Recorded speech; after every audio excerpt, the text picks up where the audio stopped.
Welcome sa munting YouTube channel natin guys. Please support my videos. Like, comment and subscribe lang po mga idolo. Maraming salamat po. Story Present, Myriad World Inventory Box. Kabanata 931. Pagkababa ni Huang Feng at ng dalawa pa sa eroplano, nakita nilang may naghihintay na sa lobby ng airport. Si Li Bindian at ang kanyang assistant ay pamilyar sa mga taong sumando sa kanila. Tuwing babalik sila, sinusundo din sila ng mga taong ito. Gayunpaman, ang mga taong ito ay hindi mula sa kumpanya, ngunit ang mga taong inayos ng pamilya ni Li Bindian.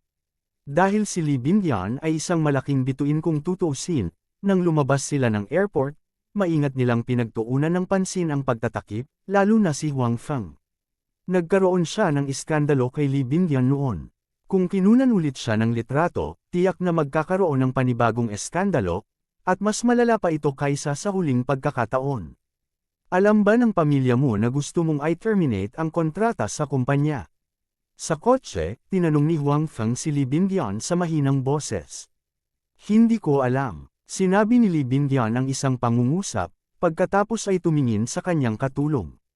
Alam niya na ang karaniwang gawain ng kanyang katulong ay tulungan siyang harapin ang ilang mga gawain, at kasabay nito, iulat ang ilan sa kanyang mga bagay sa kanyang pamilya.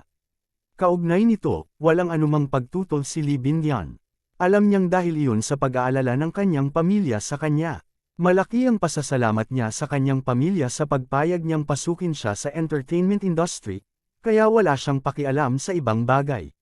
Sinabi ko sa kapatid mo ang nangyari kagabi. Hindi sinasadya ng katulong ni Li Bindian na itago ito kay Li Bindian. Tumango si Li Bindian at sinabing, kakaiba, sa pagkakataong ito, bakit hindi ako tinawag ng kapatid ko? Noong nakaraan, kapag sinabi ng kanyang katulong sa kanyang pamilya ang tungkol sa kanyang mga problema, palagi siyang tinatawagan ng kanyang kapatid dahil sa pag-aalala at nagtatanong kung kailangan niya ng tulong. Pero sa pagkakataong ito, mas malaking problema ang naranasan niya, at talagang walang sinabi ang kapatid niya. Medyo kakaiba pa rin ang nararamdaman ni Li Bindian sa kanyang puso. Iniisip ito ni Li Bindian nang tumunog ang kanyang telepono.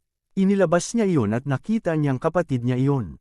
Hello, kuya, sinagot ni Li Bindian ang telepono.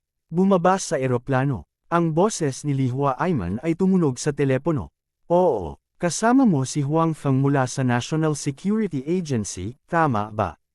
Tanong ni Li Huaiman. Sumulyap si Li Bindian kay Huang Feng, na nakaupo sa tabi niya, at sinabing, oo. Sige, tulungan mo muna siyang tumira. Ituturing ko siya ngayong gabi bilang tanda ng aking pasasalamat, sabi ni Li Huaiman. Sige, kakausapin ko siya, sabi ni Li Bindian. Matapos ibaba ni Li Bindian ang telepono, sinabi niya kay Huang Feng, gusto ka ng kapatid kong imbitahan sa hapunan ngayong gabi para pasalamatan ka sa pagligtas mo sa akin. Tumango si Huang Feng at sinabing, hindi mo kailangang magpasalamat sa akin, ngunit medyo curious ako sa iyong kapatid. Dapat marami kayong common topics na pag-uusapan, sabi ni Li Bindian. Sa kanyang opinyon, ang kanyang kapatid at si Huang Feng ay parehong mahusay na bayani. Ang dalawang taong iyon ay may maraming pagkakatulad, kaya kung sila ay magkasama, magkakaroon sila ng maraming mga karaniwang paksa na pag-uusapan. Pagkatapos nito, hiniling muna ni Li Bindian sa driver na ipadala si Huang Feng sa nabok na hotel. Pagkatapos noon, umuwi na siya. Bumalik ka na. Nang umuwi si Li Bindian, nalaman niyang naglalaro ng pistola ang kanyang kapatid sa bahay. Oo, sinabi ni Li Bindian, kuya, hindi mo kailangang gawin ang mga bagay na ito sa bahay. Kung hindi, kapag nakita ito ni nanay, papagalitin ka niya ulit. Ang ina ni Li Bindian ay hindi tumutol sa pagsali ni Li Huaiman sa hukbo. Pagkatapos ng lahat, ang ama ni Li Bindian ay isa ring sundalo. Marami sa kanilang mga kamag-anak ay mga sundalo rin. Maaari silang ituring na isang pamilya ng militar. Gayunpaman, hindi natuwa ang ina ni Li Bindian sa pagpipilit ni Li Huaiman na sumali sa mas mapanganib na mga espesyal na puwersa. Kung tutuusin, sa lugar na iyon, mas delikado ito kaysa sa mga ordinaryong sundalo. Hehe, wala si mama sa bahay ngayon. Ngumiti si Li Huaiman, ngunit iniligpit pa rin niya ang baril. Pagkatapos, tumingin siya kay Li Bindian at sinabing, lumabas si tatay dahil may gagawin siya. Alam din namin ni tatay ang tungkol sa iyong usapin. Noong una, nagplano kaming kumilos at sirain ang kumpanya. Gayunpaman, nang maglaon, binalak namin ni tatay na tingnan kung paano ito haharapin ni Huang Feng. Kapag tapos na siya, gagawa kami ng aksyon. You don't have to do it. Huang Feng and I can solve it. Sinabi ni Li Bingyuan, karamihan, magbabayad ako ng ilang liquidated damages. Anyway, kumita na ako ng kaunti nitong mga nakaraang taon. Wala akong pakialam sa pera. Sa tingin mo ba kung magbabayad ka, hahayaan ka ng mga taong iyon na umalis? Umiling si Li Huaiman at sinabing, kalimutan mo na ito. Huwag muna nating pag-usapan ito. Pag-uusapan natin ito mamaya. Anyway, hindi mo kailangang mag-alala. Hanggat gusto mong umalis, walang maglalakas loob na pilitin kang manatili. Tumango si Li Bingyuan. Alam din niya na kahit hindi pa niya napag-usapan ang tungkol sa kanyang pamilya sa harap ng mga tagalabas, lihim siyang pinuprotektahan ng kanyang pamilya. Kung hindi, kahit na madalas niyang binibigyang pansin, maaaring hindi siya makaligtas sa cannibalistic entertainment industry na ito. Tama, narinig ko na malapit ka kay Huang Feng. Ano sa tingin mo? Sabihin mo sa akin. Tumingin si Li Huaiman sa kanyang kapatid at sinabi. Walang masyadong pagtatanong sa mukha niya. May ngiti pa. Kuya, si Ate Li na naman ba? Sabi ni Li Bingyuan na hindi nasisiyahan. Huwag kang mag-alala kung sino ang unang nagsabi. Tama ako, di ba? Sabi ni Li Huaiman. Magkaibigan kami ni Huang Feng. Normal lang na maging close. Sabi ni Li Bingyuan. Wala akong sinabing may abnormal. Sinabi ni Li Huaiman, huwag kang masyadong mabali sa magpaliwanag. Tayong dalawa lang ang nandito. Walang hindi masasabi. Wala akong masabi. Sinabi ni Li Bingyuan, ordinaryong magkaibigan lang kami ni Huang Feng. Ordinary friends lang ba talaga kayo? Sabi ni Li Huaiman. Sumagot si Li Bingyuan. Bagamat mayroon siyang magandang impresyon kay Huang Feng sa kanyang puso, silang dalawa ay talagang ordinaryong magkaibigan lang ngayon. Hindi niya sinabi kay Huang Feng ang kanyang iniisip, at hindi ipinakita ni Huang Feng na gusto niya siya. Well, pagkatapos ay titingnan kung mabuti ang iyong ordinaryong kaibigan ngayong gabi. Nang sabihin ni Li Huaiman ang mga salitang ordinaryong kaibigan, sadyang idiniin niya ang tono. Ang pamilya ni Li Huaiman ay medyo naiiba sa pamilya ni Su Yamo. Nagustuhan ng malalaking pamilya sa kabisera na dagdagan ang kanilang mga kakampi at palakasin ang kanilang pamilya sa pamamagitan ng kasal. Bagamat maraming beses, walang papel na ginagampanan ng kasal sa interes ng pamilya, pinili pa rin nilang gamitin ang pamamaraang ito. Gayunpaman, ang pag-aasawa ay napakabihirang sa mga pamilya ng militar. Ang mga taong ito ay mas prangka. Si Li Huaiman man o ang kanyang ama, hindi nila naisip na gamitin si Li Bingyuan para sa kasal. Gayunpaman, hindi ito nangangahulugan na hahayaan nilang magpakasal si Li Bingyuan ng basta-basta. Hindi bababasa, hindi masyadong masama ang background ng pamilya ng partner ni Li Bingyuan. Kung hindi, nag-aalala sila na ang buhay ni Li Bingyuan pagkatapos ng kasal ay hindi magiging masaya. Kabanata 932. Kaya naman, nang malaman ni Li Huaiman at ng kanyang ama na malapit si Li Bingyuan sa isang lalaki, hindi muna sila tumutol. Sa halip, gusto nilang malaman kung ang kanyang kakayahan ay makapagpapasaya kay Li Bingyuan. Gayunpaman, hindi inamin ni Li Bingyuan ang kanyang relasyon kay Huang Feng. Hindi nagulat si Li Huaiman. Naisip niya na ito ay ang kanyang kapatid na mahiyain. Tsaka ngayon medyo malapit lang ang ate niya sa kabilang party. Hindi pa niya kinukumpirma ang kanilang relasyon. Kaya naman, normal lang sa kanya na hindi umamin. Sa hapon, nagpahinga ng kaunti si Li Bingyuan sa bahay. Naghahanda siyang anyayahan si Huang Feng sa hapunan kasama ang kanyang kapatid sa gabi. Si Huang Feng ay nanatili sa hotel. Ang ginawa niya ay pumasok pa rin sa storage box store para pumili.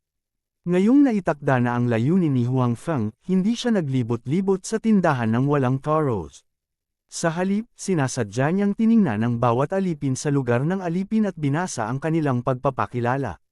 Kung minsan, ang pagpapakilala ng isang alipin ay nagkakaiba lamang sa pamamagitan ng ilang mga salita, ngunit ang pagkakaiba sa kanilang mga kakayahan ay napakalaki, at ang direksyon na kanilang magaling ay iba rin. Dahil mayroon na ngayong si Huang Feng ng Super Sid, ang dating kagamitan sa paggamot ng dumi sa alkantarilya, at mga materyales sa produksyon ng sasakyan, kaya pipiliin ni Huang Feng ang mga alipin na siyentipiko na mahusay sa tatlong aspetong ito.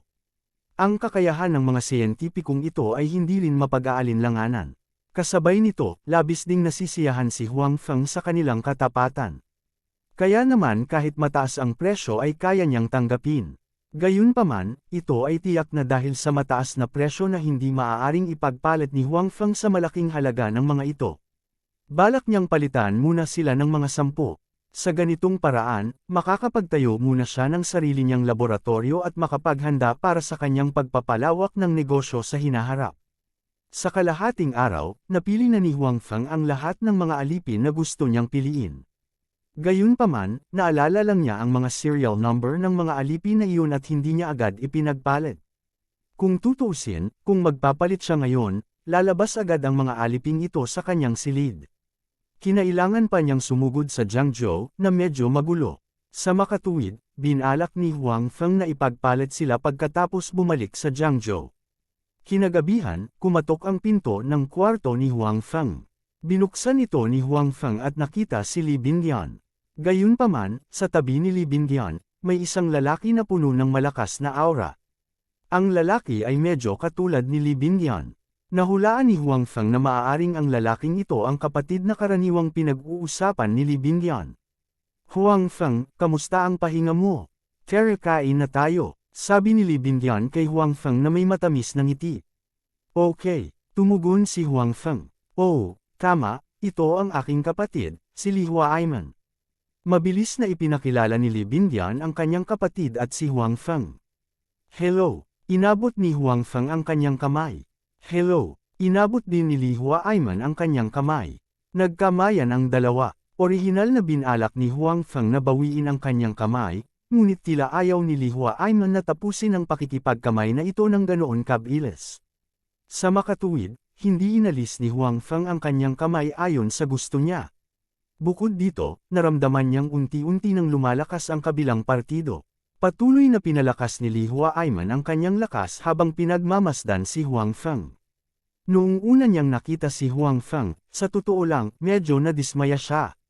Bagamat maganda ang ugali ni Huang Feng at dapat ay talagang kaakit-akit sa mga babae, hindi naramdaman ni Li Huaiman ang uri ng ugali na dapat taglayin ng isang malakas na tao. Si Huang Feng ay tulad ng isang ordinaryong tao na naging dahilan upang magkaroon si Li Huaiman ng bakas ng pagdududa tungkol sa pagkakakilanlan ni Huang Feng. Kaya naman, gusto niyang subukan kapag nakipagkamay siya. Gayunpaman, pagkatapos na patuloy na palakasin ni Li Huaiman ang kanyang lakas, nalaman niyang hindi nagbago ang ekspresyon ni Huang Feng. May kalmadong ngiti pa rin siya sa mukha, parang walang bahid ng abnormalidad. Si Li Huaiman ay unti-unting naging mapagkompetensya. Sa koponan, kahit na ang kanyang lakas ay hindi ang pinakamalakas, tiyak na hindi ito mahina. Ang mga ordinaryong tao ay hindi makayanan ang kanyang buong lakas. Ngayong nakita niya ang ekspresyon ni Huang Feng na hindi nagbabago sa ilalim ng kanyang patuloy na pag-atake, medyo hindi siya kumbinsido sa kanyang puso. Gayunpaman, ang ayaw sa puso ni Li Huaiman ay mabilis na naglaho dahil nalaman niya na si Huang Feng ay patuloy na tinutamba niya, ngunit patuloy din niyang pinapataas ang kanyang lakas. Ang kanyang kamay ay parang naklamp ng isang pares ng pliers, at nakaramdam siya ng mas matinding sakit. Kuya, Huang Feng, ano ang ginagawa mo? Hindi napansin ni Li Bingyan ang pagiging kakaiba ng dalawang lalaki sa tabi niya. Nang makitang magkahawak kamay silang dalawa nang hindi bumibitaw at hindi nagsasalita, medyo na-curious siya. Kuya, bakit ang pula ng mukha mo? Natagpuan ni Li Bingyan na tila namumula ang mukha ng kanyang kapatid. Bukod dito, pabilis ng pabilis ang pamumula, at makikita ang mga ugat sa kanyang mukha.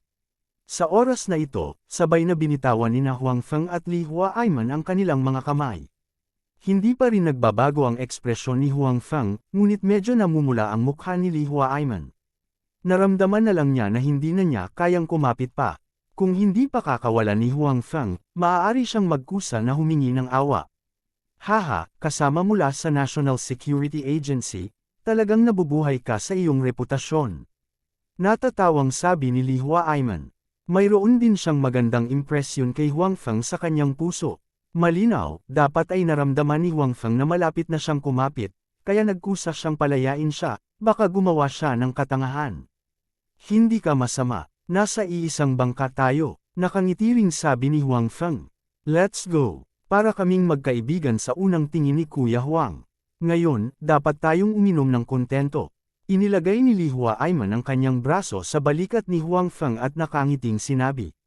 Well, today I will also risk my life para samahan ka.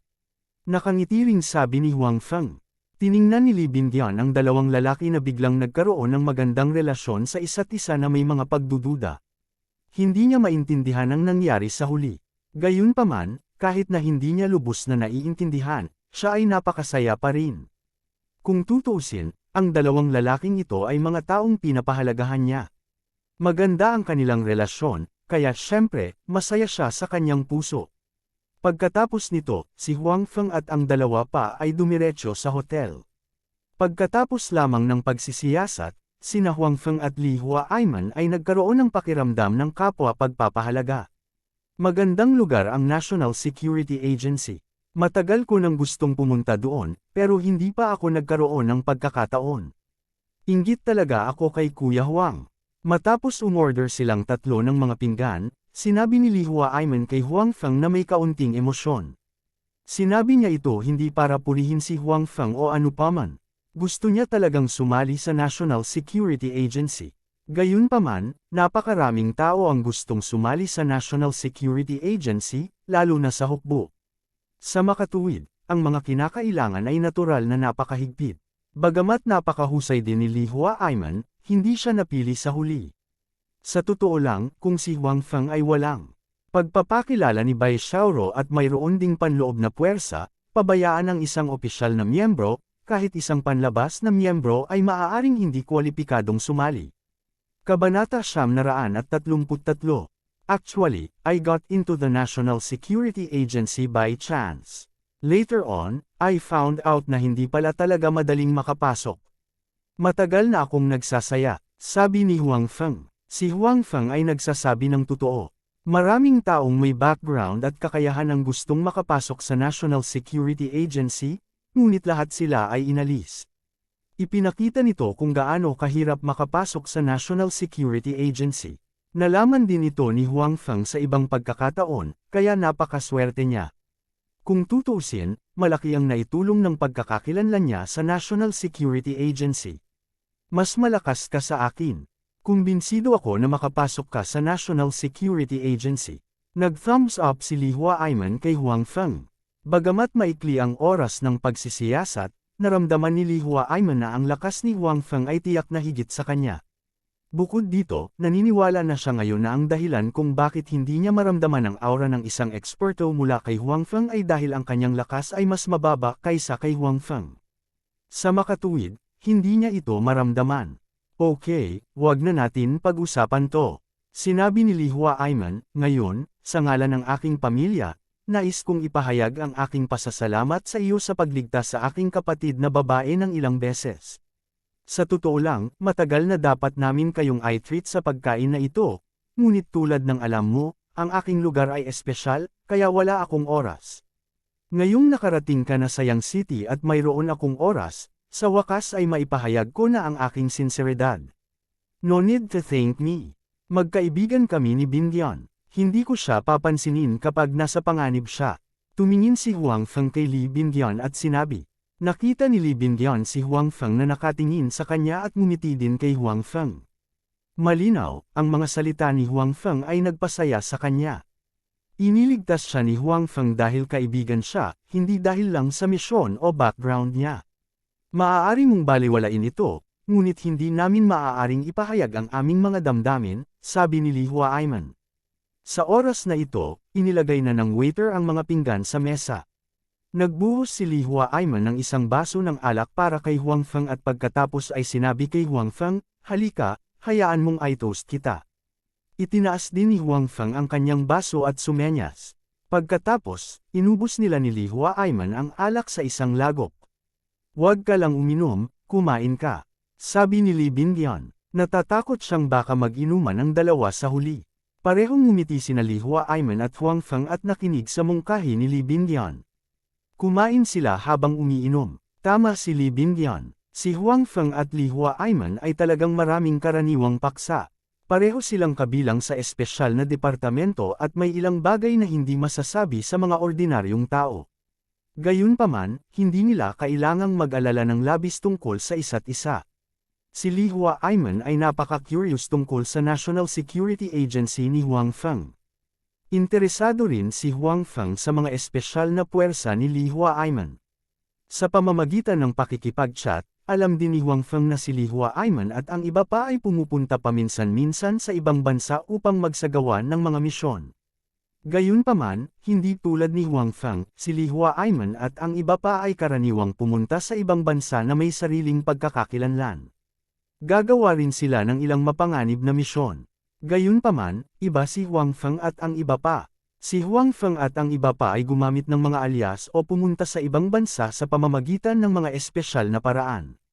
Hindi sila maaaring pumunta sa ibang bansa na may pagkakakilanlan ng isang miyembro ng National Security Agency. Kung tutuusin, kadalasan, ang mga miyembro ng National Security Agency ay mga especially iya din sa ibang bansa. Sa makatuwid, kahit na naaksidente si Huang Feng at ang iba pa sa ibang bansa, hindi nila maaaring ipaalam sa iba. Sa kabilang banda, si Huang Feng at ang iba ay karaniwang nagsasagawa ng mga espesyal na misyon na hindi angkop na isagawa ng hayagan. Napag-usapan din nilang dalawa ang ilang pagsasanay, kasanayan, at iba pang bagay. Habang nag-uusap sila, mas masaya sila at mas naging masaya sila. Hindi nila namalayang nakainom sila ng maraming alak. Gayunpaman, si Li Huaiman ay matagal nang nasa hukbo, kaya ang kanyang pagtitiis sa alkohol ay hindi maliit.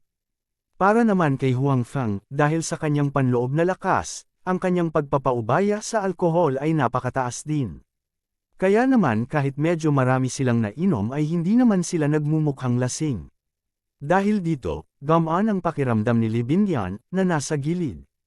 Pagkatapos kumain, halatang medyo hindi pa nakontento si Li Huaiman, kaya sinabi niya, maaga pa. Gusto mo bang dalhin kita sa isang magandang lugar para maglaro? Kapatid, sigaw ni Li Binyan na may pagkadismaya. Ate, huwag kang mag-alala. Hindi naman masamang lugar. Isasama ko si Huang Feng para maglaro ng baril. Mabilis na sabi ni Li Huaiman. Kanina lang ay marami rin silang napag-usapan na armas sa mesa. Bagamat paulit-ulit na sinasabi ni Huang Feng na hindi maganda ang kanyang pagiging mamerkahan, hindi ito pinaniwalaan ni Li Huaiman. Katulad ng dati, naisip niya na si Huang Feng ay napaka-ordinaryo. Ngunit sa katunayan, si Huang Feng ay nagtago ng napakalalim. Sa opinyon ni Li Huaiman, si Huang Feng ay isang taong magaling magtago. Bukod dito, bilang miyembro ng National Security Agency, kahit na masama ang pagiging marksman ni Huang Feng, hindi ito magiging masama. O sige, sasamahan na kita. Medyo nahihiyang sabi ni Li Binyan. Bagamat maituturing na mabuting tao ang kanyang kapatid, pumupunta pa rin siya sa mga lugar tulad ng mga nightclub kung minsan. Kaya naman ngayon lang siya nag-alala.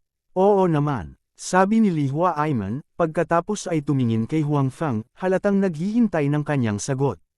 Wala rin akong problema, sabi ni Huang Feng. Noong nasa Jiangzhou siya, nag-sign up siya para sa isang shooting club at gustong pumunta sa ganitong uri ng lugar para maglaro. At kaya, silang tatlo ay nagpalit ng lokasyon at naglaro ng baril. Malinaw na hindi dadalhin ni Li Huaiman si Huang Feng sa isang normal na shooting club. Siya ay nasa militar mismo, at ang kanyang ama ay pinuno ng militar sa Yangcheng. Kaya, halatang alam niya kung saan ang pinakamagandang lugar para maglaro ng baril. Makalipas ang halos kalahating oras, dumating sa kanilang destinasyon ang grupo ng tatlo ni Huang Feng. Parang wala masyadong customer dito. Ang lugar na ito ay binuksan ng isang kaibigan ko. Ang kanyang pamilya ay nasa hukbo din. Ang lugar na ito ay kadalasang hindi bukas para sa mga ordinaryong tao. Ang mga pumupunta dito para maglaro ay karamihan ay mula sa hukbo o mga miyembro ng pamilya ng hukbo. Siyempre, kung minsan, mayroon ding ilang mga young masters mula sa Yangcheng na pumupunta rito. Pinangunahan ni Li Huaiman si Huang Feng habang ipinakilala niya si Huang Feng. So, the conditions here are much better than those outside. At the same time, all kinds of guns are the most complete, sabi ni Li Huaiman. Kapag wala siya sa misyon, madalas siyang pumupunta rito para maglaro. Noon lang nalaman ni Huang Feng na mas maganda ang lugar na ito kaysa sa club na pinuntahan niya noon. Ang mga maaaring pumunta dito upang maglaro ay hindi mga simpleng tao, kaya ang mga kondisyon dito ay natural na hindi magiging masyadong masama. Young Master Li, nandito ka. Nang ipasok ni Li Hua Aiman si Huang Feng, agad na binati ng receptionist si Li Hua Aiman. Obviously, regular dito si Li Hua Aiman, kaya nakilala din siya ng receptionist dito. Tumango si Li Hua Aiman at sinabing, hindi mo na kailangan pangunahan, ako na lang ang pupunta. Mabilis na huminto ang receptionist sa kanyang paglalakad at pinanood si Huang Feng at ang iba pa na umalis. Kabanata 934. Paano na? Hindi ba maganda ang lugar na ito? Ipinakilala ni Li Hua Aiman si Huang Feng sa kanya habang pinapasok niya ito sa loob. Tumango si Huang Feng. Napakaganda nito. Let's go. Ihahatid muna kita para pumili ng baril, sabi ni Li Hua Aiman. Pagkatapos noon, sinundan ni Huang Feng si Li Hua Aiman sa lugar para pumili ng mga baril. May service staff din doon. Malinaw na kilala ng tao si Li Hua Aiman. Sa katunayan, walang sino man ang hindi nakakakilala kay Li Hua Aiman. Pagkatapos ng lahat, siya ang pinuno ng rehiyon ng militar. Kasabay nito, miyembro din siya ng Special Forces. Siya ay isang huwaran para sa maraming kabataan sa rehiyon ng militar. Nalaman ni Huang Feng na talagang maraming baril dito. Marami pang baril kaysa sa shooting club na pinuntahan niya noon. Upang buksan ang naturang club, dapat magkaroon ng mga koneksyon. Gayunpaman, kahit na may mga koneksyon, mayroon ding mga pagkakaiba. Ang boss ng club na dinala ni Li Hua Aiman dito ay halatang may malakas na koneksyon. Maraming baril na hindi pinapayagang magkaroon ng mga ordinaryong shooting club ang naririto rin. Nalaman din ni Huang Feng na nang makita ni Li Hua Aiman ang mga baril na iyon, nagbago ang kanyang mga mata. Para bang nakita niya ang kanyang pinakamalapit na manliligaw. Ito ay isang taong talagang mahilig sa baril. Si Huang Feng ay walang anumang espesyal na damdamin para sa mga baril na ito. Kung ikukumpara sa mga makamundong bagay na ito, halatang mas may tiwala siya sa sarili niyang kakayahan. Gayunpaman, hindi ito nangangahulugan na hindi niya pinahahalagahan ang pagsasanay sa kanyang mga kasanayan sa pagbaril. Pagkatapos ng lahat, sa ibang mga puwang, ang mga baril ay madalas na isang napakahusay na trump card. Huwag mong sisihin ang kapatid ko. Ganyan siya. Nang makita na ang kanyang kapatid ay nag-aalala lamang sa kanyang sarili na pumili ng baril at iniwan si Huang Feng mag-isa, lumapit si Li Bingyuan at sinabi kay Huang Feng. Kilala rin niya ang kapatid niya kaya alam niyang hindi sinasadya ng kapatid niya. Okay lang, naiintindihan ko naman, nakangiting sabi ni Huang Feng. Pagkatapos nito, casual siyang pumili ng isa sa maraming baril. Gusto mo bang maglaro? Sinubukan ni Huang Feng ang baril at sinabi kay Li Bingyuan. Ayoko, umiling si Li Bingyuan at sinabing, papanoodin ko lang kayong maglaro. Tumango si Huang Feng at tumigil sa pagtatanong kay Li Bingyuan. Sa oras na ito, kinuha na ni Li Hua Aiman ang kanyang baril. Sinabi niya kay Huang Feng na humihingi ng tawad, paumanhin, ngayon lang ako naging pabaya. Ayos lang, kinuha ko na ang baril ko. Tara na, sabi ni Huang Feng. Oo. Pagkatapos nito, pinangunahan ni Li Hua Aiman sina Huang Feng at Li Bingyuan sa shooting range. Natuklasan din ni Huang Feng na ang shooting range na ito ay hindi sa loob ng bahay, ngunit sa labas. Bukod dito, ang lugar ay mas malaki kaysa sa kanyang nakaraang club. Bagamat gabi na, napakaganda ng mga pasilidad ng ilaw sa paligid. Hindi ito nakaapekto sa paningin. Oy, hindi ba si Li Hua Aiman iyon? Hindi ka pumunta sa isang misyon ngayon. Panipi, habang dinadala ni Li Hua Aiman si Huang Feng upang maging pamilyar sa shooting range, napansin ng ilang tao sa hindi kalayuan sa kanila si Huang Feng at tila nakilala si Li Hua Aiman. Matapos marinig ni Li Hua Aiman ang mga salita ng taong iyon, tumingin din siya sa kanya. Pagkatapos, sumimangot siya at sinabing, Lei, nandito ka rin. Panipi, bakit hindi ako pwede dito? Naglakad ang taong iyon patungo kay Huang Feng at sa iba pa at nakangiting sinabi. Pagkatapos, tumingin siya kay Li Bingyuan at sinabing, bumalik na rin si Miss Bingyuan. May oras ba si Miss Bingyuan? Pagkatapos natin, ay treat kita ng hapunan. Panipi, hindi na kailangan. Nakasimangot din si Li Bingyuan at sinabing, Pagkatapos, sumandal siya kay Huang Feng. Ang taong tinatawag na Lei Yi ay tila natuklasan na ang pagkakaroon ni Huang Feng sa oras na ito. Tumingin siya kay Huang Feng at sinabing, I wonder who this is. This is my friend. Okay, may gagawin pa tayo, kaya aalis muna tayo, sabi ni Li Huaiman. Malinaw, wala siyang intensyon na ipakilala si Huang Feng. Nakita din ni Huang Feng na tila walang magandang relasyon si Li Huaiman at ang taong ito na tinatawag na Lei. At sa mga mata ni Lei nang tumingin siya kay Li Bingyan, nakita rin ni Huang Feng ang pagiging possessive ng isang lalaki nang makakita siya ng magandang babae. Wag na. Since nagkita na tayo, sabay na tayong maglaro. Nakakatamad maglaro ng mag-isa, sabi ni Lei. Hindi na kailangan. Hindi siya binigyan ni Li Huaiman ng anumang mukha at umalis kasama sina Huang Feng at Li Bingyan. Si Lei ay nakatayo sa parehong lugar. Medyo madilim ang mukha niya.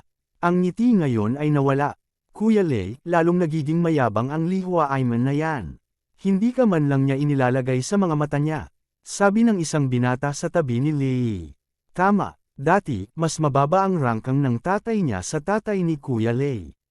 This time, bigla siyang sumulpot. Maraming hindi kumbinsido, sabi ng isa pang binata.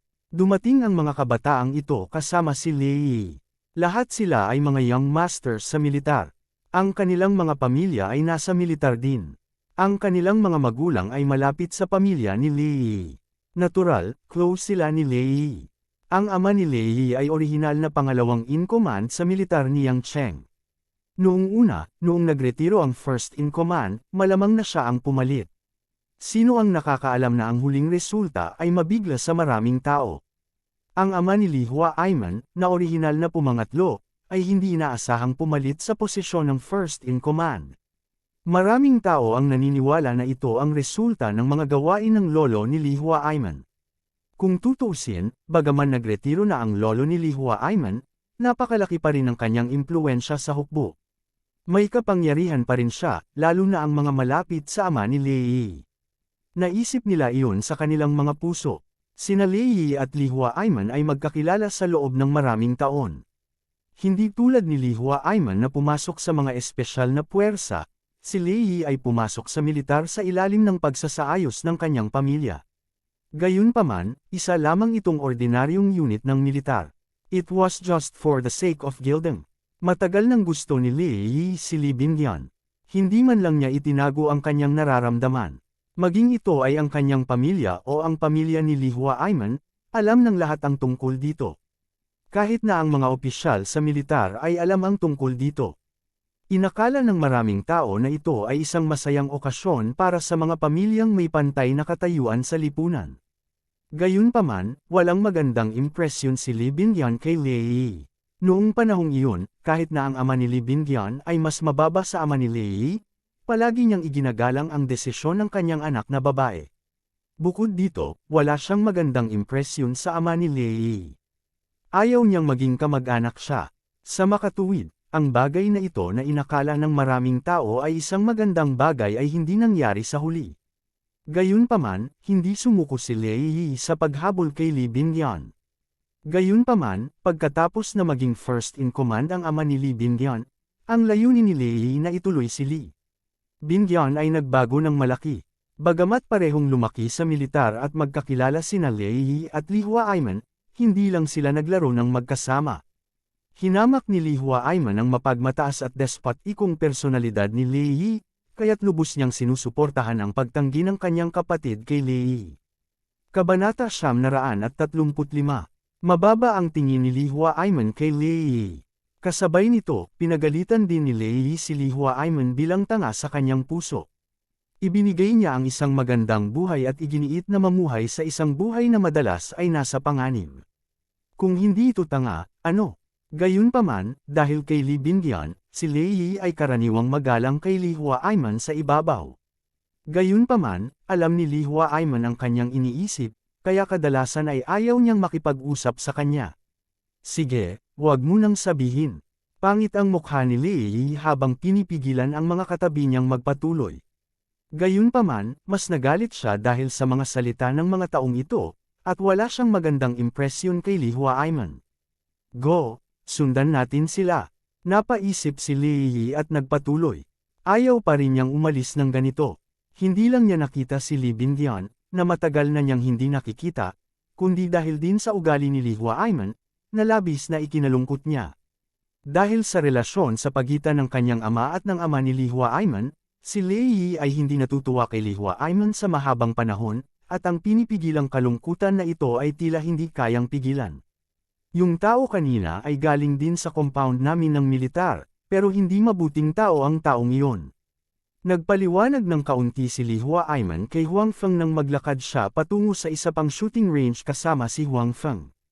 Tumango si Huang Feng. Ngayon lang niya nakita na hindi masyadong maganda ang relasyon ni Lee Hua-aiman at ng taong iyon.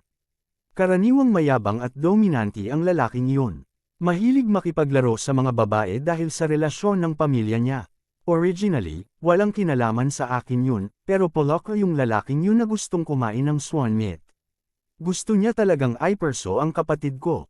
Hindi ko alam kung sino ang nagbigay ng lakas ng loob sa kanya, kaya kadalasan ay hindi namin siya mahilig makipag-usap. Sumulyap si Lee Hua-aiman sa kanyang kapatid, at pagkatapos ay nagpatuloy sa pakikipag-usap kay Huang Feng. Medyo napahiya si Lee Bindian, ngunit bamulong din siya. Wala akong pinanggako sa kanya. Tama ka, paano ka magiging karapat-dapat sa iyo ang ganyang tao? Sinabi ni Lee Hua-aiman, huwag kang mag-alala. Kami ni Itay ay sumusuporta sa iyo sa bagay na ito. Mukhang sinusundan tayo ng lalaking iyon. Biglang sabi ni Huang Feng. Lumingon si Lee Hua-aiman at ang kanyang kapatid na babae upang tumingin. Sa katunayan, sinusundan pa rin sila ng nakakainis na Lei na iyon. Tila desidido siyang sundan sila ngayon. Kumunot ang noo ni Lee Hua-aiman at sinabing, ang malas. Kung alam ko, hindi ako pupunta ngayon. Hindi ko inaasahan na makikilala ko siya dito. Gayunpaman, dahil nandito na siya, ayaw ni Lee Hua-aiman na umalis ng nagmamadali. Kung iyon ang kaso, hindi lamang siya makaramdam ng hindi komportable, ngunit iisipin din ng iba na natatakot siya kay Lei. Huwag kang mag-alala sa kanya, maglalaro lang tayo ng sarili nating laro.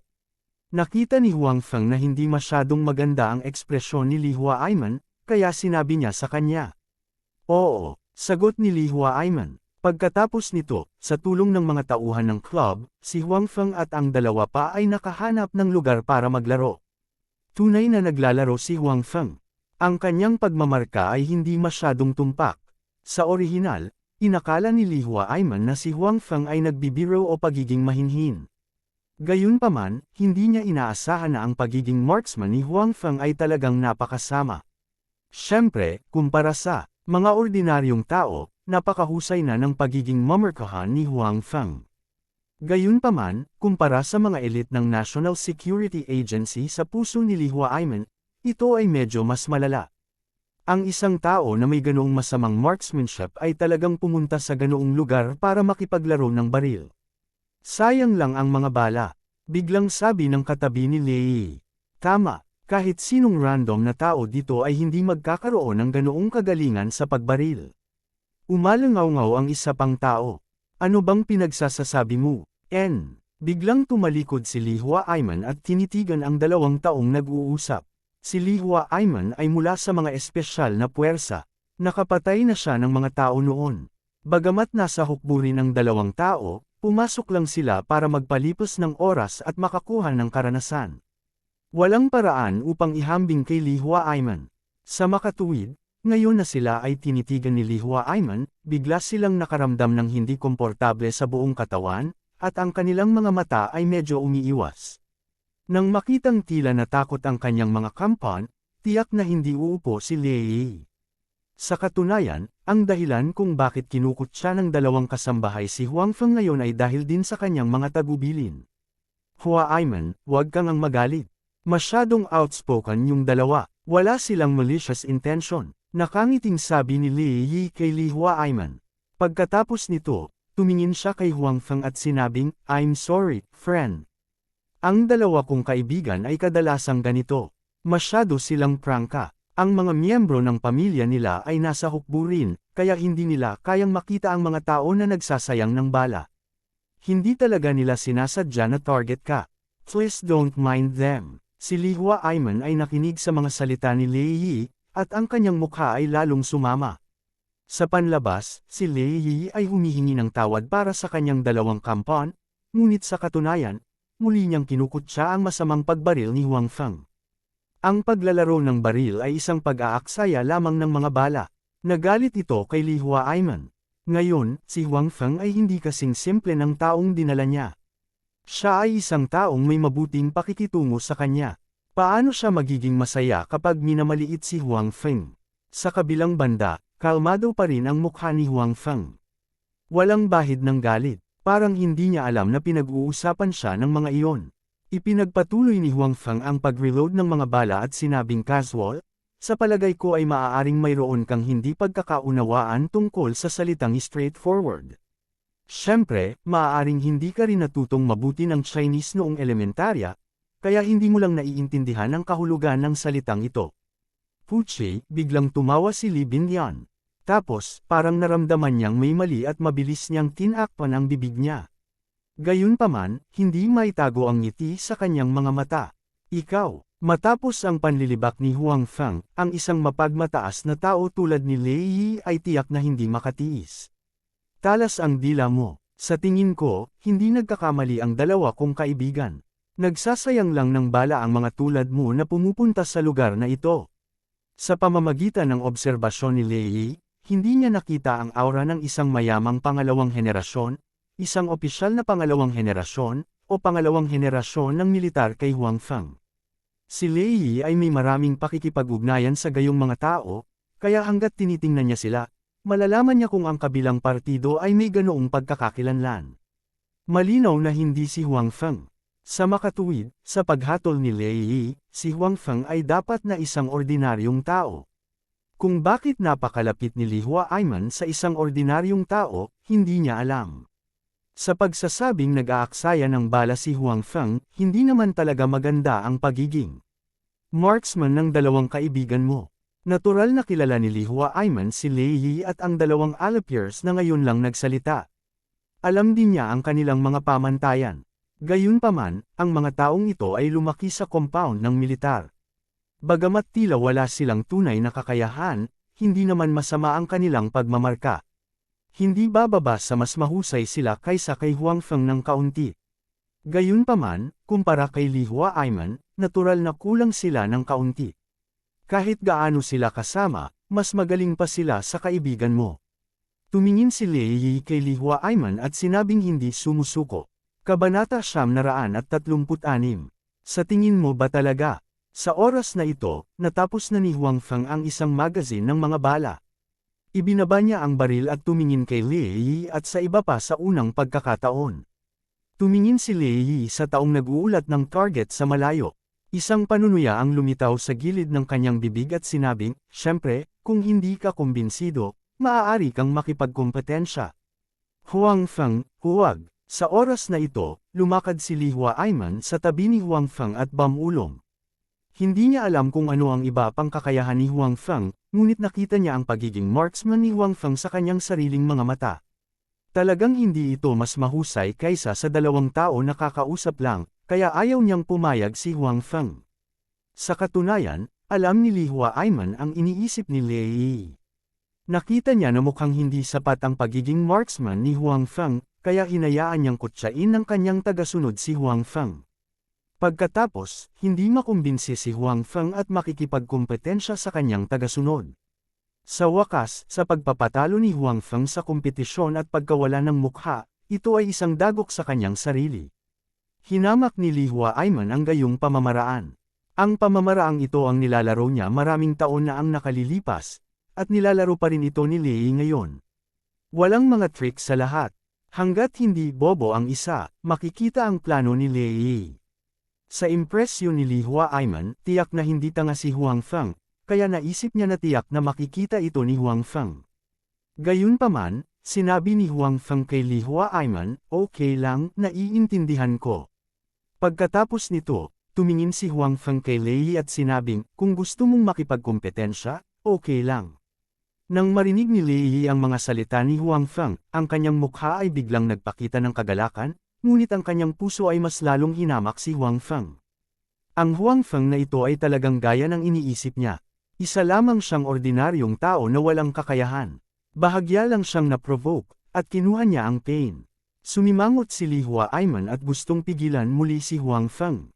Hindi niya alam kung bakit hindi man lang makita ni Huang Feng ang ganoong simpleng provocation. Gayunpaman, dahan daw ang hinailan ni Li Bingyuan ang kanyang manggas at umiling sa kanya, na nagpapahiwatig na dapat niyang paniwalaan si Huang Feng.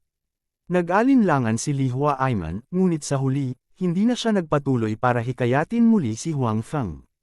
Pagkatapos ng lahat, si Huang Feng ay isang miyembro ng National Security Agency. Malamang may pride siya sa puso niya. Kung patuloy na sasabihin ni Li Huaiman na hindi siya naniniwala sa kanya, hindi siya magiging masaya. Forget it. Kapag natalo si Huang Feng, tutulungan ko siyang maibalik ang mukha niya. Naisip ni Li Huaiman sa kanyang puso. Malinaw, wala siyang tiwala kay Huang Feng sa susunod na kompetisyon. Sige, hihilingin ko kaagad na may magpalat ng target. Natakot si Li Yi na babalik si Huang Feng, kaya sinabi niya kaagad. Huwag kang mag-alala, mukhang hindi ka wili-wiling makipagkompetensya ng ganito. Bakit hindi tayo magdagdag ng ilang mga premyo? Biglang sabi ni Huang Feng. Mga premyo, tumingin si Li Yi kay Huang Feng na may ilang pagdududa. Oo, ito ay kapana-panabik. Sinabi ni Huang Feng, huwag nating gamitin ang pera bilang premyo. Masyadong maalay, kaya kung sino ang matatalo ay tatawagan niyang kapatid ang kabilang partido. Sa hinaharap, tatawagan mo akong kapatid sa tuwing makikita mo ako. Paano na? Tama, gusto mo bang makipagkompetensya sa akin? Siyempre, kung natatakot ka, pagkatapos ay kalimutan ito. Panipi, natatakot. Anong biro? Bakit naman ako matatakot sa'yo? Sigaw ni Li Yi. Okay, magpaligsahan tayo. Gagawin namin ang sinabi mo. Panipi, kung maaari niyang hayaan ang kaibigan ni Li Huaiman na tawagin siyang kapatid sa harap ni Li Huaiman, kung magkalat ang bagay na ito ay isang malaking dagok kay Li Huaiman. Sa makatuwid, si Li Yi ay nasiyahan pa rin sa premyong ito. Tungkol naman sa pagtawag sa kabilang partido na kapatid kapag natalo siya, hindi niya akalain na matatalo siya. Pagkatapos ng lahat, ngayon lang niya nakita ang pagiging mamarkahan ni Huang Feng. Sa oras na iyon, wala siyang intensyon na makipagkompetensya kay Huang Feng. Hindi sinasadya ni Huang Feng na itago ang kanyang lakas sa oras na iyon. Magaling din ang sariling marksmanship ni Li Yi. Kahit na maaaring hindi ito kasing husay ni Li Huaiman, ang tanga na iyon, hindi ito masama kumpara sa iba, lalo na kung ikukumpara kay Huang Feng. Gayunpaman, kung mayroon tayong tatlong tao dito, paano ka nakikipagkompetensya? Tumingin si Li Yi kay Huang Feng at sinabi, simple, sinabi ni Huang Feng, hanggat isa sa inyong tatlo ay may mas magandang resulta kaysa sa akin, pagkatapos ay tatawagan ko kayong kapatid. Gayunpaman, kung ako ay mananalo laban sa inyong lahat, kung gayon hindi lamang ninyo ako kailangang tawaging kapatid, ngunit kailangan nyo ring tawagan ang dalawa pa, isang kapatid na lalaki at isang kapatid na babae. Paano naman? Ito ay patas, di ba? Tumingin si Li Yi kina Li Huaiman at Li Huaiman sa tabi ni Huang Feng, nagngangalit ang kanyang mga ngipin at sinabing, okay. Sa lalong madaling panahon, natapos ng staff ng club ang pag-set up ng shooting range. Gayunpaman, sa pagkakataong ito, hindi pumili ng nakapirming target si Li Yi. Sa halip, pinili niya ang isang gumagalaw na target. Bukod dito, hindi ito isang normal na gumagalaw na target, ngunit 100 metrong mabilis na sunog na gumagalaw na target. Matapos marinig ni Huang Feng ang kahilingan ng kabilang partido, hindi niya naintindihan, kaya humingi siya ng payo kay Li Huaiman. Pagkatapos ng paliwanag ni Li Huaiman, naunawaan din ni Huang Feng ang kahulugan nitong 100 metrong bilis ng pagbaril na gumagalaw na target. Ito ay medyo naiiba sa mga ordinaryong gumagalaw na target. Sa 100 metrong bilis ng pagbaril na gumagalaw na target na kaganapan, ang taga-baril ay hindi tumayo sa parehong lugar, ngunit kinakailangan na patuloy na gumagalaw.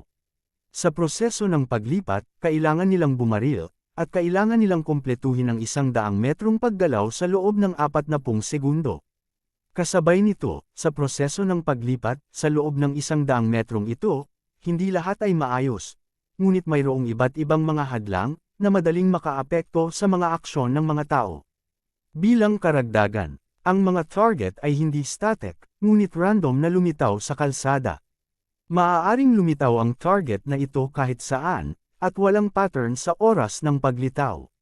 Maaaring sa loob ng ilang segundo, at walang tao, at maaaring sa 2 o 3 segundo, patuloy na lumalabas.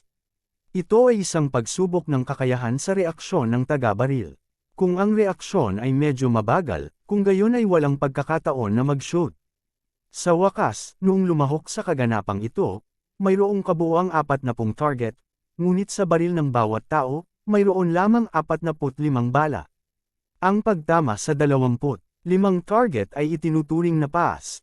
Noong si Huang Feng ay nasa nakaraang club, hindi niya nilalaro ang kaganapang ito. Pagkatapos ng lahat, ang mga kondisyon doon ay limitado. Ayon kay Li Huaiman, ang mabilis na shooting moving target na ito ay madalas na sinanay sa hukbo. Bagamat si Lei Yi at ang iba pa ay hindi masyadong may kakayahan, matagal na silang nasa hukbo, kaya tiyak na pamilyar sila sa kaganapang ito. Para kay Huang Feng, malinaw na ito ang unang pagkakataon na narinig niya ang kaganapang ito, lalo pa ang anumang karanasan. Huang Feng, bakit hindi ka tumigil sa pakikipagkompetensya? Hindi napigilan ni Li Huaiman na hikayatin muli. Sa katunayan, nakikita niya na si Huang Feng ay talagang walang karanasan sa aspetong ito, ngunit si Li at ang iba pa ay dapat na nagsanay sa aspetong ito noon pa. Ayos lang, sabi ni Huang Feng. Sa kaganapang ito, bilang karagdagan sa kakayahan sa pagbaril, nangangailangan din ito ng isang malakas na kakayahan sa reaksyon. Sa aspetong ito, talagang hindi natatakot si Huang Feng kay Li at sa iba pa.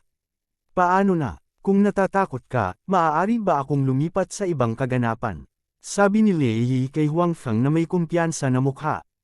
Kamakailan din ay nagkaroon siya ng tagumpay sa kaganapang ito, kaya naisipan niyang makipagkompetensya kay Huang Feng sa kaganapang ito. Kabanata 937. Kahit nasa hukbo, hindi lahat ay makakamit ang magagandang resulta sa 100-meter rapid shooting moving target event na ito. Sa pangkalahatan, ang mga sundalo lamang na mayroong higit sa 1 taon ng pagsasanay ang maaaring maabot ang antas ng pagpasa. Tulad ng para sa pagkuha ng mas mahusay na mga resulta, maaari lamang silang magkaroon ng mas maraming pagsasanay. Ang reaksyon ni Huang Feng pagkatapos marinig ang tungkol sa kaganapang ito ay nagpakita na wala siyang pagsasanay sa lugar na ito noon. Maliban kung siya ay isang henyo sa pagbaril, magiging mahirap para sa gayong tao na makapasa, lalo na ang makakuha ng mas mahusay na mga resulta. Hindi na kailangan. Hinaway-kaway ni Huang Feng ang kanyang kamay at sinabing, nakikita mo na partikular mong dinala ang kompetisyong ito, sigurado akong may kumpiyansa ka sa kompetisyong ito. Kung babaguhin ko ito, sigurado akong hindi ka makumbinsi kapag natalo ka, di ba? Matatalo ako. Halos pagtawanan ni Li si Huang Feng. Sa kanyang palagay, kahit anong kaganapan iyon, hindi siya magpapatalo. Ang dahilan kung bakit pinili niya ang kaganapang ito ay kamakailan lamang ay gumawa siya ng isang malaking tagumpay sa kaganapang ito ng pagsasanay. Ang isa pang dahilan ay umaasa siyang matatalo si Huang Feng. Kung ito ay iba pang mga kaganapan, tiyak na matatalo si Huang Feng, ngunit ang pagkawala ay hindi masyadong pangit. Ang gusto ni Lei ay hindi lang niya gustong matalo si Huang Feng, ngunit gusto rin niyang matalo siya ng napakalungkot at mawala ang kanyang mukha. Well, simulan na natin dali. Sabi ni Huang Feng sabay kibat ng balikat.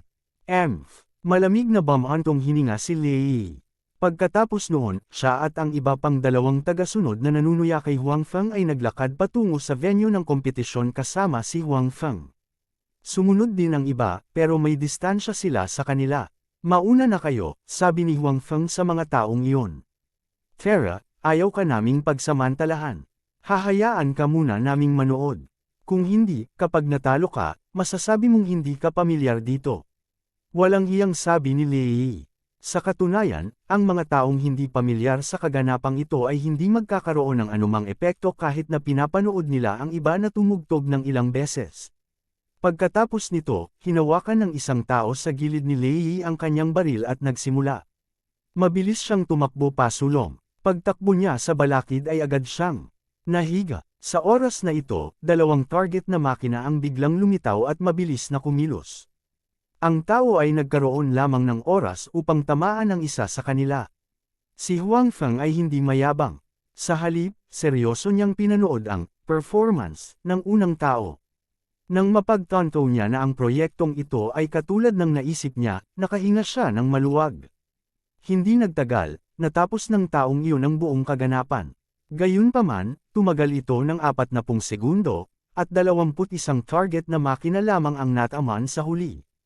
Hehe, akala ko magkakaroon siya ng magandang resulta, sabi ni Huang Feng habang nakatingin sa tagasunod ni Lei Yi na naglalakad patungo sa kanila. Pinandilatan din ni Lei Yi ang kabilang partido. Kahit na ang tagumpay na ito ay mas mahusay kaysa sa mga ordinaryong tao, hindi ito pumasa. Para sa kanila, ito ay malinaw na hindi sapat. Kuya Lei, nitong 2 araw, medyo naglaro ako. Hindi makasabay ang katawan ko. Nakita ng taong iyon si Lei Yi na nakatitig sa kanya at mabilis na nagpaliwanag. I told you to play less with women. Mapapahamak ang katawan mo sa mga babae sooner or later. Sabi ni Lei Yi sa kabilang party. Alam din niya kung anong klaseng tao ang kabilang partido. Mabuti kung hindi siya seryosong nagsasanay, ngunit mahilig din siyang makipaglaro sa mga babae kahit saan. Kung ganito ang kaso, kakaiba kung hindi siya bumagsak. Napayuko ang taong iyon sa kahihiyan. Gayunpaman, medyo hindi siya kumbinsido dahil si Lei Yi ay hindi mas mahusay kaysa sa kanya sa pakikipaglaro sa mga babae. Ito lang ay kadalasang nagsasanay siya ng kaunti kaysa sa kanya. Gayunpaman, hindi siya nang ahas na pabulaanan si Lei Yi sa publiko. Kung hindi, tiyak na aayusin ni Lei Yi ang iskor sa kanya mamaya. Hindi nagtagal, nagsimula na rin ang isa pang tao.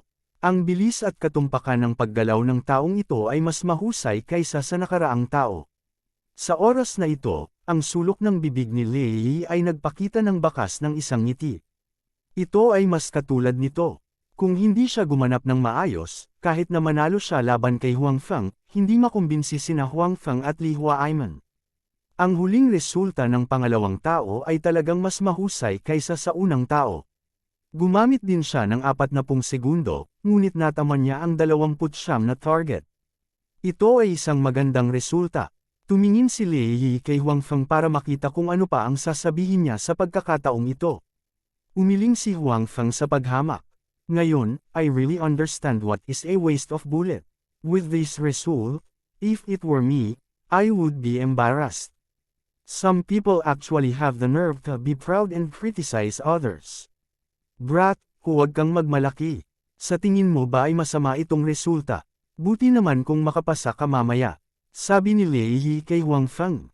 Malinaw, naisip niya na naramdaman ni Huang Feng na masama ang resultang ito dahil hindi niya nilalaro ang proyektong ito. Kapag siya mismo ang naglalaro nito mamaya, malalaman niya ang hirap. Pasa, hehe. Ngumiti si Huang Feng, ngunit wala siyang sinabi. Hindi ako makapasa. Anong biro? Sige, matigas ang ulo mo ngayon, pero mamaya iiyak ka. Sabi ni Lei Yi kay Huang Feng. Pagkatapos nito, sinimulan din ni Lei Yi ang proyektong ito. Kung tutuusin mula sa kanyang mga aksyon, hindi talaga ito ang unang pagkakataon na nilaro niya ang proyektong ito. Dapat very experienced siya sa project na ito. Hindi nagulat si Huang Feng. Dahil ang kabilang partido ang nagkusa na magmungkahi ng proyektong ito, ang kabilang partido ay dapat magtiwala sa aspetong ito. Kung hindi, magkakaroon ng problema sa kanyang utak. Nalaman ni Huang Feng na bagamat hindi maganda ang karakter ni Lei Yi, ang kilos ng gumagalaw na pamamaril na ito ay nagpakita ng ilan sa kilos ng isang sundalo. Gayunpaman, ito ay kaunti lamang. Wala pa ring paraan upang ihambing sa mga elite sa hukbo. Siyempre, kung ikukumpara siya sa kanyang 2 followers, mas magiging outstanding siya. Di nagtagal, natapos ni Lei Yi ang 100-meter speed shooting moving target project na ito. Matapos marinig ang kanyang resulta, tumingin si Lei Yi kay Huang Feng ng may higit na pagmamalaki. Napakahusay niyang gumanap sa pagkakataong ito, mas mahusay kaysa sa kanyang sarili sa kanyang karaniwang pagsasanay. Kaya naman naisip niya na siya ang nanalo. Ang resulta ni Lei Yi ay nataman niya ang 37 target na makina sa loob ng 38 segundo. Bagamat ang bilang ng mga puntos na kanyang nataman ay hindi masyadong maganda, lahat sila ay nasa itaas ng 7 puntos. Ito ay talagang isang magandang resulta, kahit na sa hukbo. Paano na, bata, kung aaminin mo ang pagkatalo ngayon, huli na ba ang lahat? Tumingin si Lei Yi kay Huang Feng ng may pagmamalaki at sinabi. Aminin ang pagkatalo. Tumingin si Huang Feng sa kabilang partido. Hindi na ba kita kailangang tawagan kung aaminin ko ang pagkatalo ko? Siyempre hindi. Ang premyong iyan ay itinakda mo. Sabi ni Lei Yi. Kung ganoon ay ayos lang. Saka bakit ka pa nagsasayang ng oras dito? Sabi ni Huang Feng habang nakatingin sa kabilang partido ng masama. Kabanata 938. Ikaw, may gustong sabihin si Lei Yi kay Huang Feng, ngunit kinuha na ni Huang Feng ang baril, naglakad pasulong, at handa nang simulan ang kanyang mabilis na pagbaril. Anak, may ipapakita ako sa iyo. Bamulong si Lei Yi sa likod ni Huang Feng. Walang pakialam si Huang Feng sa intensyon ni Lei Yi, ngunit lihim niyang inihahanda ang kanyang sarili. Dahil pumayag si Huang Feng na makipagkumpetensya sa kabilang partido, natural, wala siyang tiwala. Ang kanyang antas ng pagbaril ay napakakatamtaman, ngunit hindi ito nangangahulugan na wala siyang ibang paraan. Anyway, ang proyektong ito ay nangangailangan sa kanya na matumbok ang target na makina. Kung paano siya bumaril at kung anong paraan ang ginamit niya, nasa kanya na iyon. Hindi nagtagal, nagsimula na rin ang proyekto ni Huang Feng. Nakita nila na mabilis na naglakad pasulong si Huang Feng. Sa umpisa, dahil wala siyang karanasan, ginaya niya lang ang galaw ng 3 tao, kaya medyo clumsy siya. Natawa ito kay Lei Yi at sa dalawa pang nasa likod niya. Mas lalo silang nag-alala na manalo laban kay Huang Feng. Pang pang! Biglang lumitaw ang dalawang target na makina sa larangan ng pangitain ni Huang Feng ng halos magkasabay, at may distansya pa rin sa pagitan ng dalawang target na makinang ito. Kasabay nito, mabilis din ang paggalaw ng mga target na makina. Ang proyektong itinakda dito ay mas mahirap kaysa sa hukbo sa ilang aspeto. Nang makita ni Huang Feng ang dalawang target na makina, nanliit ang kanyang mga mata. Pagkatapos nito, nanginginig ang kanyang pulso, at 2 bala ang lumipad palabas. Halos sabay nilang tinamaan ang dalawang target na makina. Ang hindi nakita ni Lei Yi at ng iba pa ay ang 2 bala ni Huang Feng ay parehong tumama sa gitnang pulang tuldok ng target na makina. Pagkatapos noon, mabilis na bumangon si Huang Feng at mabilis na tumakbo. Pagkatapos noon, humiga siya para mag-shot. Ang kanyang mga galaw ay mas mahusay kaysa sa simula. Ang batang ito ay mabilis na natututo. Nakita ni Lei Yi na ang mga galaw ni Huang Feng ay nagiging mas mahusay, at siya ay medyo nagulat. Gayunpaman, agad niyang nasabi sa sarili, ito nga lang, hindi ma-improve agad itong shooting level kung gusto mo. Kuya, sa tingin mo ba ay mananalo si Huang Feng? Nag-aalalang tanong ni Li Binyan kay Li Huaiman. Hindi ka ba masyadong confident sa kanya ngayon lang? Tumingin si Li Huaiman sa kanyang kapatid na may katuwaan. Wala siyang masyadong pakialam kung manalo o matalo. Sa kanyang opinyon, si Huang Feng ay may mas mataas na pagkakataong matalo, ngunit ano? Dati, pinayuhan niya si Huang Feng na huwag sumali sa kompetisyon dahil nag-aalala siya na si Huang Feng ay matatalo ng kalaban. Ngunit ngayon, tila si Huang Feng ay hindi isang marupok na tao. Tungkol sa pagsasabi na ginagamit ni Lei Yi si Huang Feng para salakayin siya, nakaramdam si Li Huaiman ng panghahamak sa kanyang puso. Matagal na siyang lumampas sa edad ng pakikipaglaban para harapin ang mga taong ito, bakit pa niya pakialam ang iniisip ng mga ito? Siyempre, kung mananalo si Huang Feng, magiging masaya pa rin si Li Huaiman. Sa hinaharap, hindi talaga maitaas ni Lei Yi ang kanyang ulo sa harap niya. Siyempre, hindi mataas ang posibilidad na manalo si Huang Feng. Kapatid, tawag ni Li Binyan, at pagkatapos ay nagsabi, labis akong kumpiyansa kay Huang Feng. Hindi niya ako binaygo kailanman, ngunit natatakot ako na hindi niya naiintindihan ang proyektong ito at magiging dehado. Totoo yan. Tumango rin si Li Huaiman. Nakita lang niya na talagang hindi pamilyar si Huang Feng sa proyektong ito. Sa ganitong paraan, siya ay talagang magdaranas ng ilang pagkalugi. Bilang karagdagan, ang kanyang mga kasanayan sa pagbaril ay karaniwan. Sa huli, talagang napakahirap manalo. Medyo nag-aalala si Li Binyan kay Huang Feng, ngunit natural na hindi ito alam ni Huang Feng. Siya ay tumatakbo habang umiiwas sa mga hadlang. Kasabay nito, ang kanyang mga mata at isip ay nagbibigay pansin din sa target na lilito anumang oras. Itong batang ito, kung siya ay nabigo mamaya, ito ay magiging interesante. Sabi ng isang follower sa tabi ni Lei Yi. Talagang mabibigo siya. Sabi ng isa pang follower.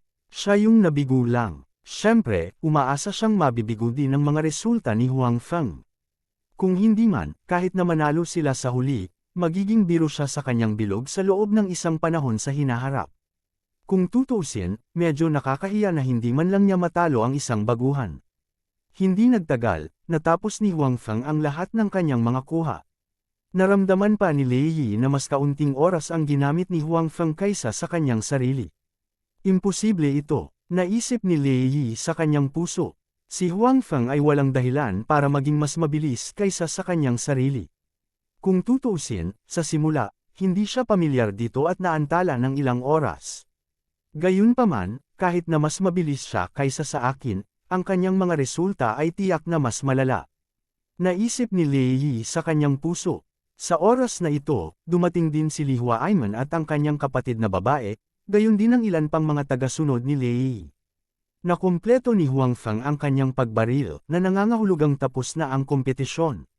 Natural, makakalapit sila. Huang Feng, kamusta? Nang makita si Huang Feng na galing sa finish line, mabilis na nagtanong si Li Bingyan na may pag-aalala. Ewan ko ba, lahat sila dapat nataman ko. Umiling si Huang Feng at sinabi. Sa buong proseso, ang kanyang sariling espiritu ay lubos na nakatutok, kaya't ang alam niya lamang na dapat niyang tamaan ang lahat ng ito. Kung gaano karaming singsing ang kaya niyang tamaan, hindi niya alam. Lahat sila tinamaan. Nang marinig ang mga salita ni Huang Feng, si Li Bingyan ay walang oras na magsabi ng anuman. Si Lei Yi sa gilid ay hindi napigil ang tumawa at sinabing, "Anak, nananaginip ka. Maaari mong tamaan silang lahat." Anong biro? Panipi. Lei Yi, anong pinagsasabi mo? Halatang hindi nasisiyahan si Li Huaiman sa paraan ng pakikipag-usap ni Lei Yi kay Huang Feng. Sa oras na ito, dumating ang staff ng clubhouse na may hawak na isang stack ng target na papel. Iyon dapat ang resultang sheet na kakahit ni Huang Feng. Nang makita ang pagdating ng taong ito, lahat ng naruroon ay napatingin sa kanya. Maging si Huang Feng ay hindi nagulat. Wala siyang masyadong pakialam kung manalo o matalo.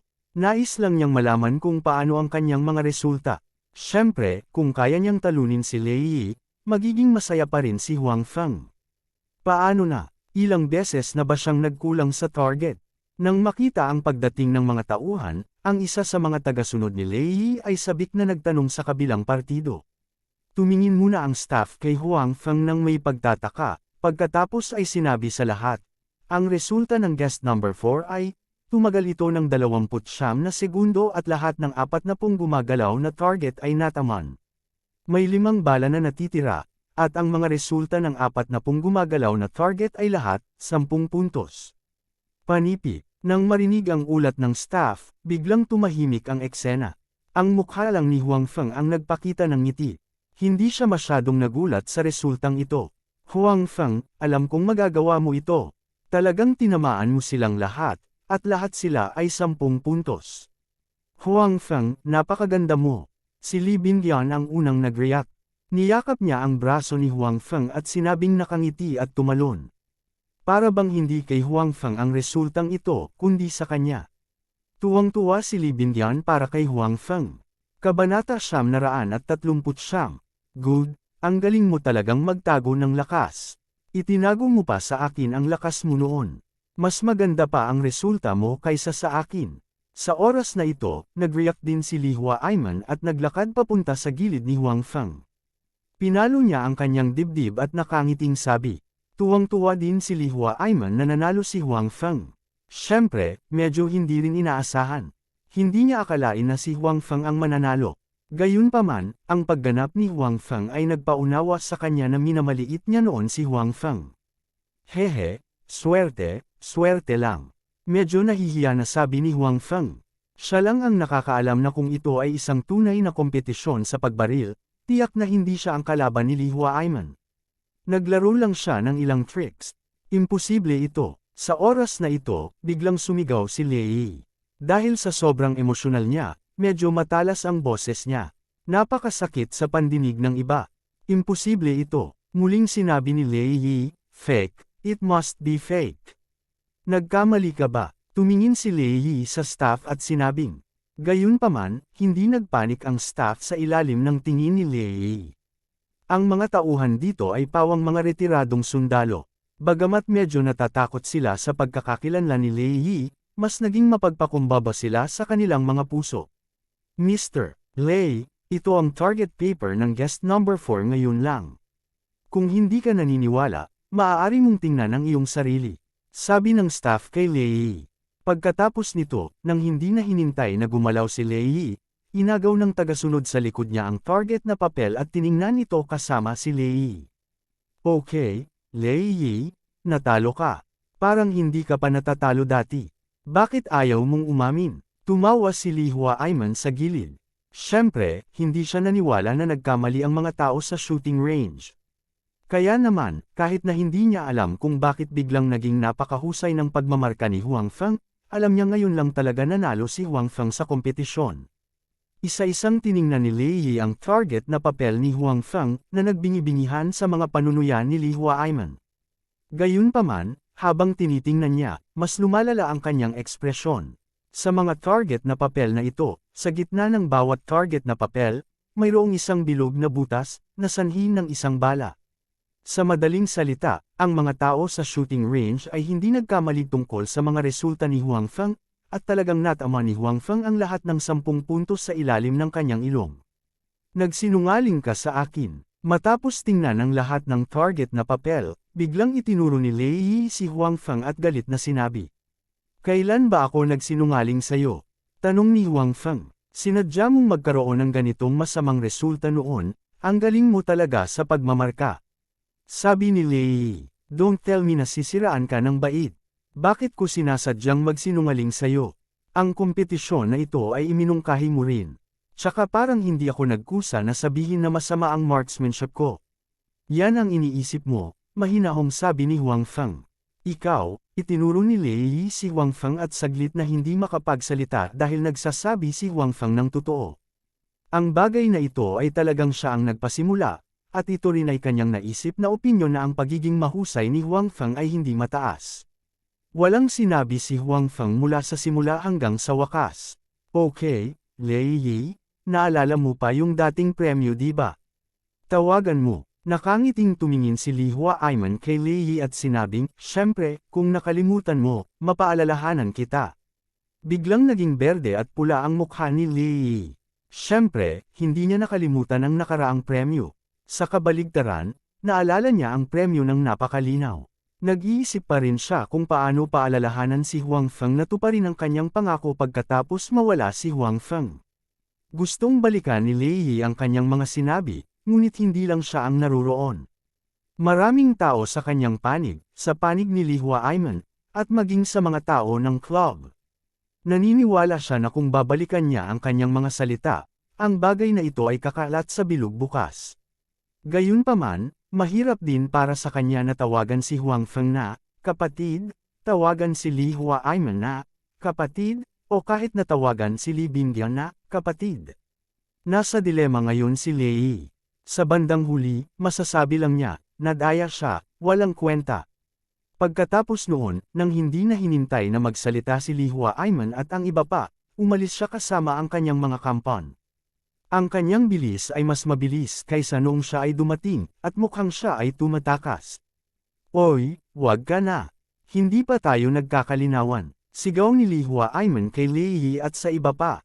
Gayunpaman, ang mga salita ni Li Huaiman ay nagpabilis kay Lei sa paglalakad, na parabang natatakot siya na may humahabol sa kanya mula sa likuran.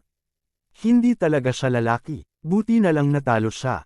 Wala man lang integridad. Tumingin si Li Huaiman sa likuran ni Lei at ng iba pa at sinampal ang kanyang mga labi. Kalimutan mo na, kuya. Hinayla ni Li Bingyan ang kanyang kapatid at sinabing. Lumingon si Li Huaiman at tumingin kay Huang Feng at sinabing, ang galing mo. Hindi ko talaga akalain na ang galing mo sa pagmarka. Dapat itong malaman na hindi lamang gumamit si Huang Feng ng mas kaunting oras, ngunit nagawa rin niyang maabot ang lahat ng 10 puntos. Kahit na sa mga espesyal na puwersa, ang naturang resulta ay itinuturing na medyo malakas. Gayunpaman, naalala kaagad ni Li Huaiman na si Huang Feng ay mula sa National Security Agency. Iyon ay isang mas makapangyarihang lugar kaysa sa mga espesyal na puwersang kinaroroonan niya. Mayroong higit sa isang espesyal na puwersa sa bansa, ngunit isa lamang sa National Security Agency. Magsasalita pa sana si Huang Feng, ngunit kinaway ni Li Huaiman ang kanyang kamay at sinabing, "Okay, alam kong magiging mahinhin ka na naman." Ang pagiging masyadong mahinhin ay mayabang. Napangiti si Huang Feng nang walang magawa. Hindi siya mahinhin noon, pero totoo. Ang kanyang pagiging ma'am-arka ay talagang hindi kasing husay ni Li Huaiman. Kahit kumpara kay Lei Yi, wala siyang gaanong kalamangan.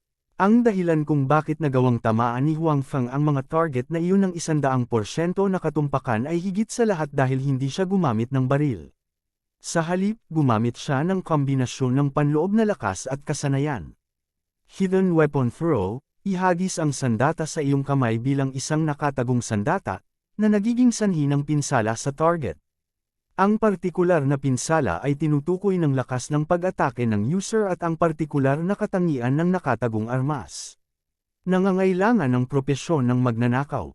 Nangangailangan ng level 30. Ang Hidden Weapon Throw ay isang kasanayang natutunan ni Huang Feng sa mundo ng laro. Hindi niya ito natutunan mula sa system instructor, ngunit natutunan niya ito mula sa isang skillbook. Matapos umalis sa mundo ng laro, iningatan niya ang lahat ng mga kasanayang natutunan niya sa mundo ng laro, at ang kasanayang ito ay natural na walang pagbubukod.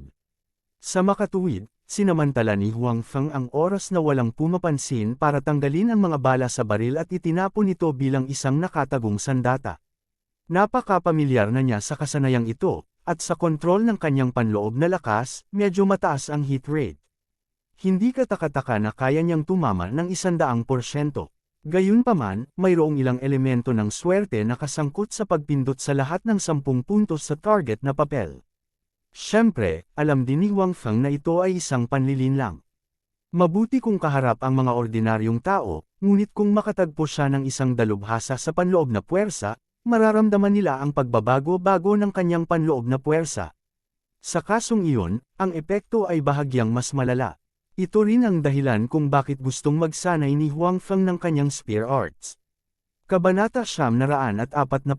Sa makatuwid, ang tagumpay ni Huang Feng ay may ilang elemento ng panlilinlang. Siyempre, hindi naramdaman ni Huang Feng na may mali dito, ngunit medyo napahiya siya sa papuri ni Li Huaiman. Bueno, ang nakakainis na lalaki ay sa wakas ay nawala. Ipagpatuloy natin ang paglalaro, sabi ni Li Huaiman. Tumango si Huang Feng. Pagkatapos noon, naging maganda ang atmosphere sa pagitan ng tatlong tao. Maging si Li Bindian, na walang interes sa mga baril at naparito lamang para manood ng kasiyahan, sa wakas ay nagalit kay Huang Feng na turuan siyang bumaril. Siyempre, grabe ang shooting level ni Li Bindian. Matapos iwan ng grupo ni Lei Yi si Huang Feng at ang iba pa, diretso silang umalis sa shooting club.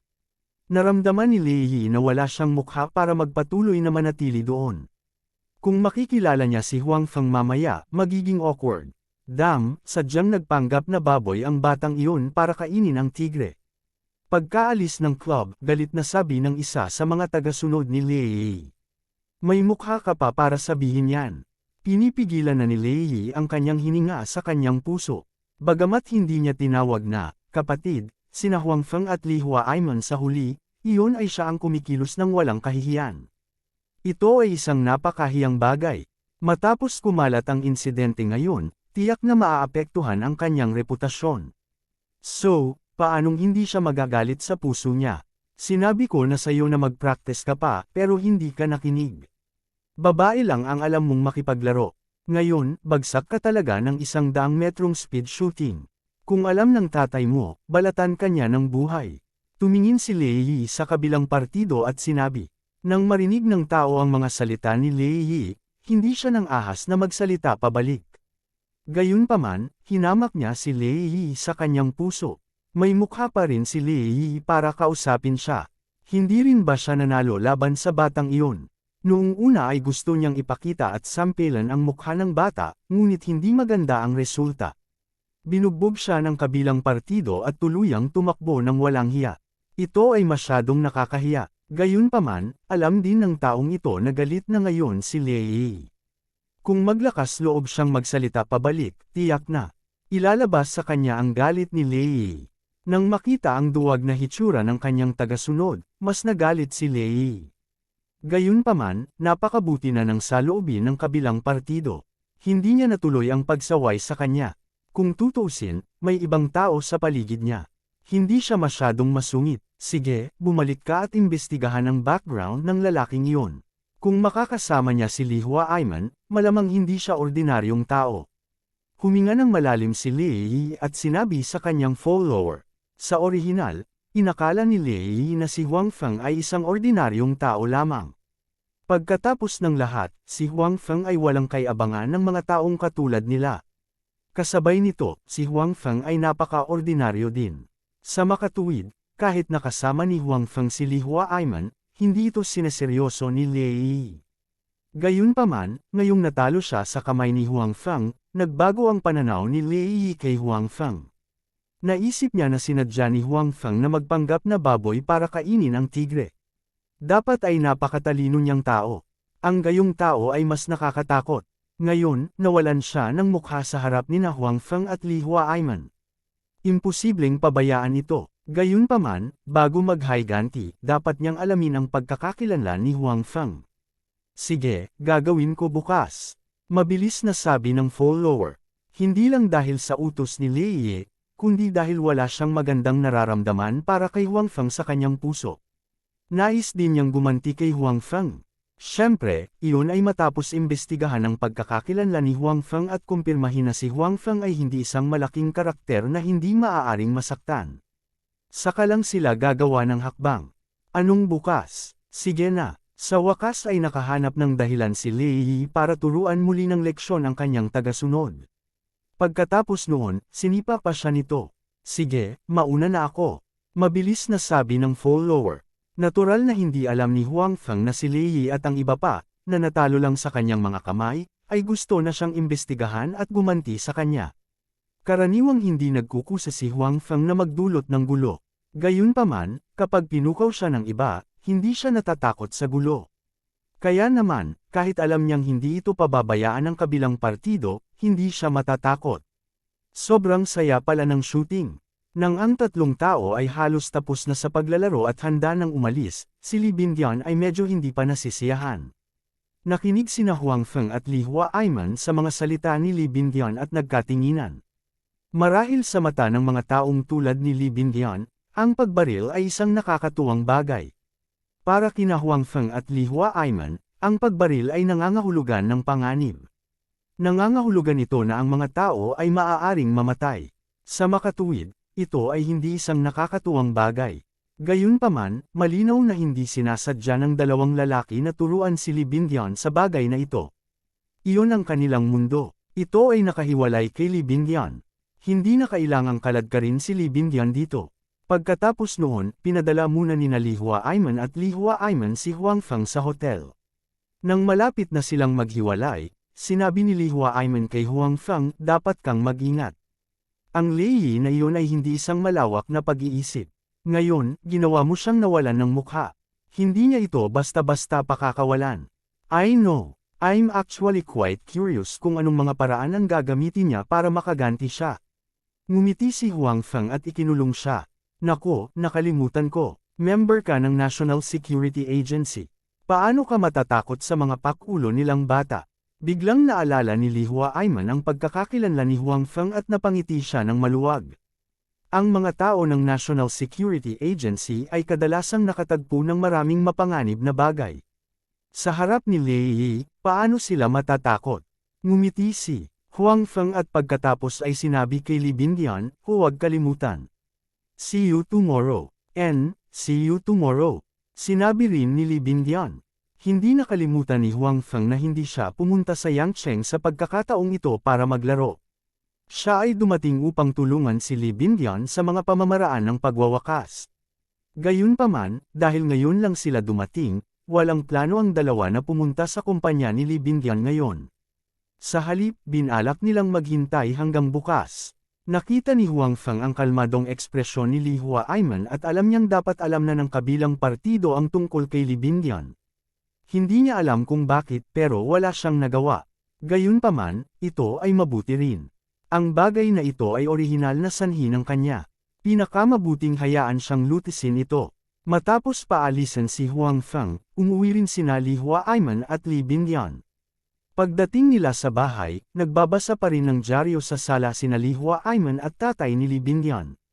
Binati ni Li Bindian ang kanyang ama at nakipagkwentuhan sandali bago naghilamos at nagpahinga.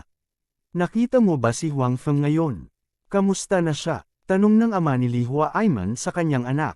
Mabait siyang tao, tsaka feeling ko may tinatago siya. Sabi ni Li Huaiman na may seryosong mukha sa oras na ito. May tinatago, baka sa mukha ng ama ni Li Huaiman ang isang mausisa na ekspresyon. Gusto niyang malaman kung ano si Huang Feng na nagparamdam sa kanyang anak na may tinatago siya.